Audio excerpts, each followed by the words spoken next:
My best friend's girlfriend got drunk, went insane and started calling us slurs, ripped stuff off our walls, and then started attacking us, so we called the cops on her and got her arrested, which puts us in the wrong according to her. A few months ago my best friend Mark, 27M, moved his girlfriend Heather, 25F, in with us. My wife, Cindy, 27F, and I, 26M, were okay with this. Mark and I have been friends since elementary school. Right before Heather moved in she got herself pretty drunk that ended in a screaming match with her sister and throwing things at Mark. We weren't too happy with this, but Mark said he talked to her, and she wouldn't get to that point again. Well, on to the story. 2 weeks ago we were all hanging out and having some drinks. Mark and Heather were going a little crazy but they're adults so whatever. Well, Cindy and I decided we were going start on dinner since Heather was pretty unintelligible and it was like 9 p.m. Mark started also working on dinner so I hung out in the living room while Cindy went to our room. Heather goes into their room, then she comes back out and heads outside for like 20 minutes. I asked if she was good and got a small mumble. Heather comes back in, goes into the kitchen and then back into their room again. At this point Mark is done making their dinner and goes into their room. Mark comes out and sits with me in the living room and we are talking about my brother's upcoming bachelor party. We then hear banging coming from their room. Mark went to go check on Heather but she had blocked the door. He convinced her to open it and he went in. Heather starts screaming and yelling, continuing to slam things around.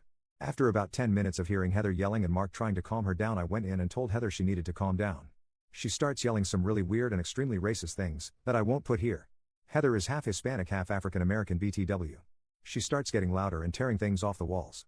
I told her she needed to go outside to calm down. She refused and started picking up their bed and slamming it down.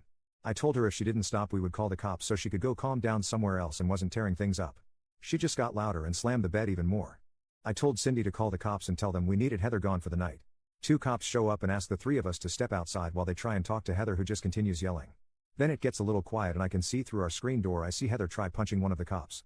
5 minutes later, 7 more cops show up. They all run inside and we can hear Heather screaming and yelling still. 10 minutes later they bring her outside in one of those cop bodysuit things they use when someone is struggling and won't stop. They put her in one of the cars and are standing talking to each other. We can hear them saying that she got combative, threw stuff which hit a cop and tried hitting one of them.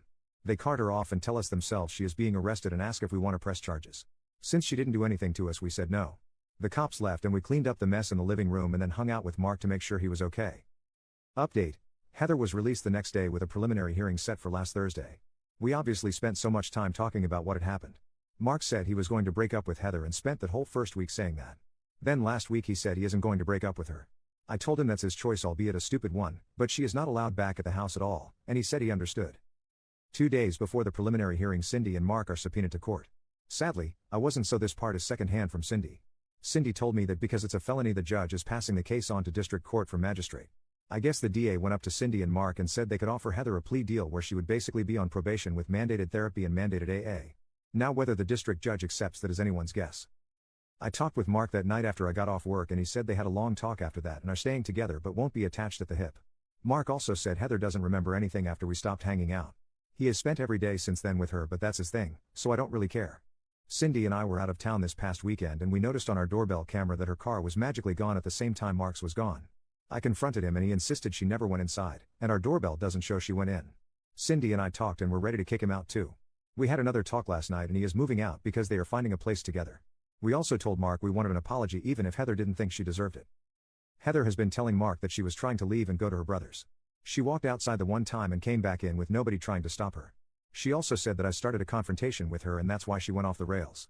I called BS because why would we try to stop her from leaving unless it was in a car, and we also asked how she knows this if she was supposedly so blackout that she doesn't remember anything. Mark claims he doesn't remember anything until after the cops left. Which is not true because we talked about what happened multiple times over the days after this occurred. He's just being an idiot and we won't be dealing with it anymore. Either way, both are moving out. Heather isn't allowed back except to get her stuff, and we will have an officer there when she is there.